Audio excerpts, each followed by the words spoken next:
yambuka era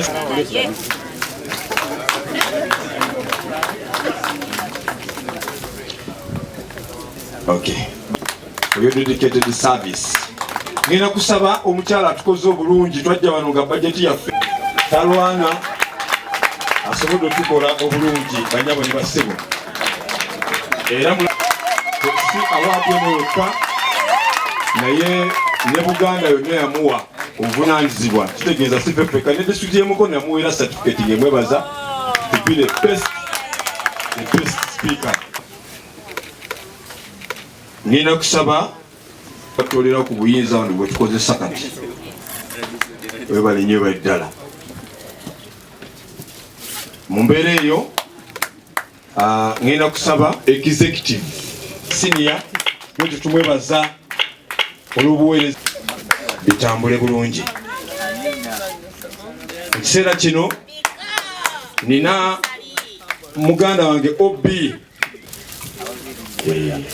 era wadawuli ya finance nga ali wamu n'akakiiko ka finance ate n'omuwanika basobodde okulinyisa budget yaffe. kale sebo banywe baddala emirimu gya works community service munzi konna ne bamemba ba committee nga temukubangalo kiki enyugu yaki olaga ndi budget erinnya lwe lubuto lwalina teyajja nalo budget erinnya banyabwe magera edi omulimu mumuluka gwaffe guno ogwansu Mwami Kanyike Hannington owaggulu ward munzikirize kiseera kyo balenyewe badde omulimu gwa Ntaawo ward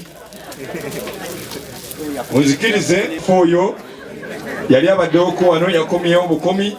kale no yatukoze obulungi with sebo balenyewe baddala otu kanseddako mu musubiddwa Mwami Sense kuzosubiddwa nsu kyala gabula kale yajja atika musenyi kati serungi banca yesibye okuba Deputy Speaker Namutebi Rose aleka taliiwo simanyi baani agendo gimutwalira Speaker ngenda musaba agende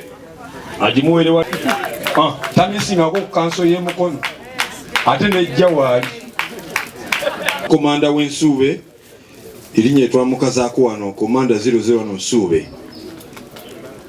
Mr. Clinton yakyaza President Bill Clinton yajja mu Uganda yali di master naye kirungi yakuze kati teva yambadde na kanzu kakati wakuze yesembe mbuka abakulu ona saba Sylvia ye kuno yasazeewo naga nti emirimu gimututte teyakomyewo mu kalulu nolwekyo tumusabira gy'agenze Katonda amuweereyo omukisa mu mbeera sembera Ivan abavubuka bonna Honorable Bomboka Joseph all the way from Nsuube serulungi teyasunga kamu Honorable Kalima Ivan sebo balenyewe baddala ddala Ssentebe wakakyuka L3 Court Mukono Central Division Allah yeebale byonna byakozesezza nsaba sebo balenyewe badde omulimu twagala okwebaza mukadde waffe